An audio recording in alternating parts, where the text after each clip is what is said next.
नमो भगवते वासुदेवाय। भक्तों, मैं कविता त्रिपाठी अपने channel Keshav creation family blog में आप लोगों का स्वागत करती हूं। आई होप आप सब अच्छे होंगे, मैं भी अच्छी हूं। तो देखिए, आप लोग मतलब करेंगे तो देवउठनी एकादशी पर अगर करते हैं तो हमें विदाई कब करनी है। अगर आप पूर्णमासी के दिन मतलब दिवाली पर आप विवाह करते हैं तो हमें विदाई कब करनी चाहिए, तो यही वीडियो मैं लेकर आई हूँ। तो चलिए ज़्यादा बात न करते हुए वीडियो शुरू करती हूँ।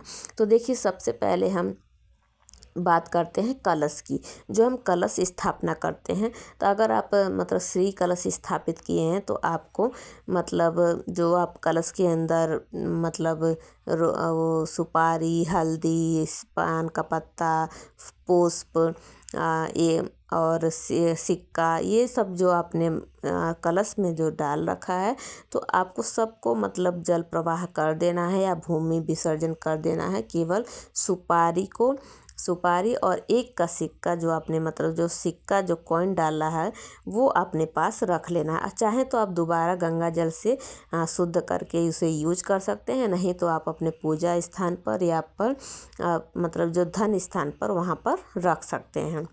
और जो आपके पान का मतलब आम का पत्ता है उसको आपको विसर्जन कर देना है, और जो जल है वो पूरे घर में छिड़क देना है।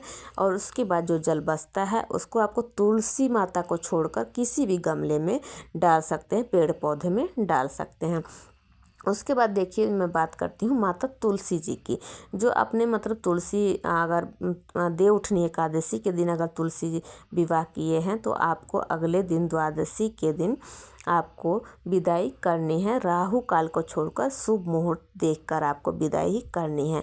वैसे तो मतलब विदाई हमें मतलब सुबह जल्दी से जल्दी कर देनी चाहिए। जैसे हम लड़की की विदाई करते हैं अपनी, जितनी जल्दी हो सके ठंडे में उतनी जल्दी हमें माता की भी विदाई कर देनी चाहिए।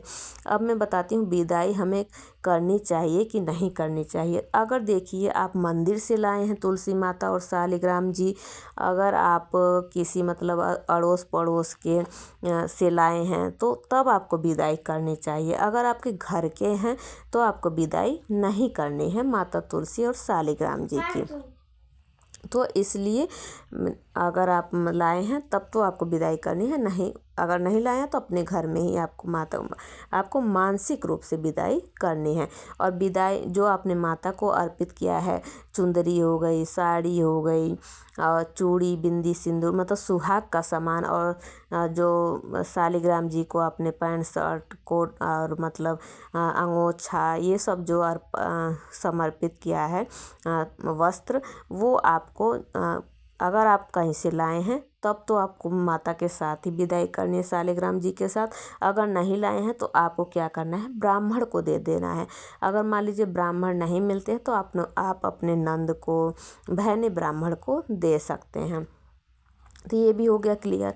और देखिए, मतलब श्रृंगार के सामान जो आपने माता को अर्पित किया है उसमें से आपको सिंदूर रख लेना है, माता से सुहाग लेना है। सुहाग भी आपको मतलब अपने आंचल से 2 बार 5 बार ले लेना है, माता से सिंदूर ले लेना है। माता से जो आपने माता को चूड़ी पहनाई है उसमें से आपको चूड़ी लेना, आशीर्वाद स्वरूप माता से मतलब ये श्रृंगार का सामान आपको उसमें से थोड़ा थोड़ा ले लेना है। जो आपने मेहंदी लगाई है उसमें से लेके थोड़ा अपने हाथों पे रचा लेना है।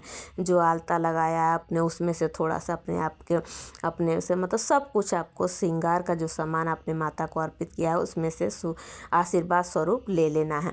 उसके बाद मैं बात करती हूँ, देखिए जो आपने मतलब फ्रूट और शकरकंदी, सिंघाड़ा, आंवला, जो भी आपने अर्पण किया है, मिष्ठान, बतासे और लड्डू और ड्राई फ्रूट, ये सब जो आपने किया है ये आपको माता के साथ ही विदाई कर देनी है।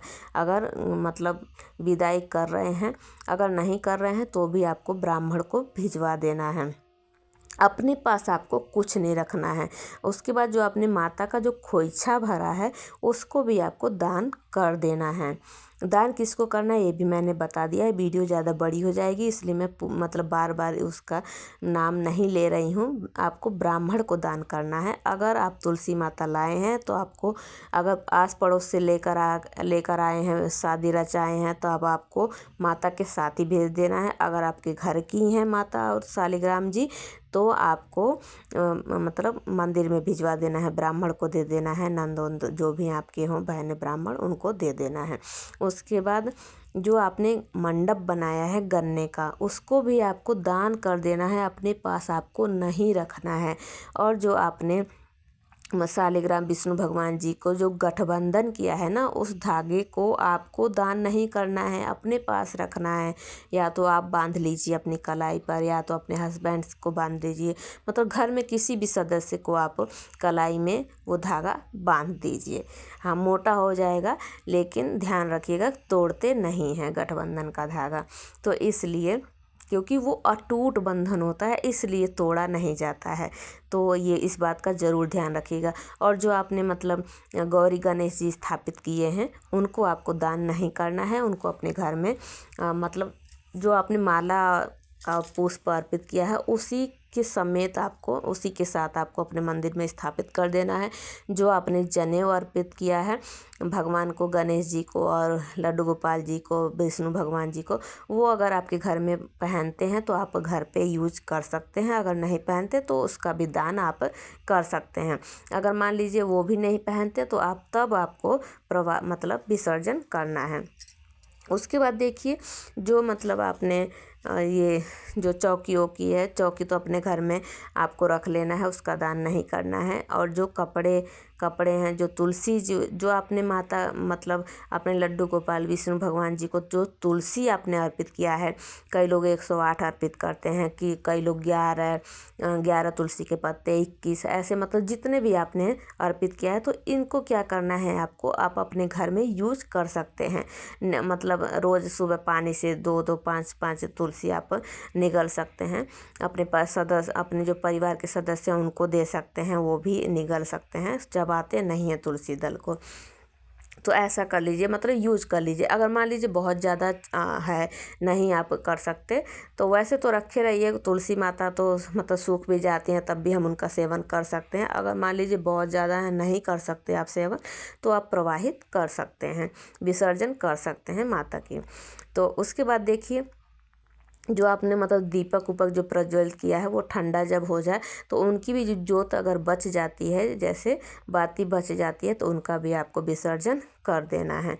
तो ये सब क्लियर हो गया आप लोगों को। तो ये मतलब, और देखिए मतलब विदाई में आपको कुछ अपने पास नहीं रखना है, केवल श्रृंगार का सामान में से थोड़ा सा अपने लिए रखना है। तो ये थी मेरे द्वारा बताई गई माता की मतलब विदाई। अगर देखिए, अगर आप पूर्णिमा पर कर रहे हैं ना विदाई, तो पूर्णिमा हमारी पड़ रही है 27 तारीख को, यानी दिन है सोमवार। तो और अगले दिन मंगल पड़ रहा है। तो देखिए, लड़की की विदाई हमें इतवार और मंगल को नहीं करना चाहिए, ऐसा हमारे यहाँ पर कहते हैं। तो देखिए, मंगल को आपको विदाई नहीं करनी, फिर आप विदाई करेंगे बुधवार को। जो आपने मतलब अक्षत अगर कलश के नीचे रखा है, कलश के ऊपर रखा है, गेहूँ रखा है, तो आपको अपने मतलब चिड़ियों को डाल देना है। अगर ज़्यादा मात्रा में है तो आप ब्राह्मण को दे सकते हैं।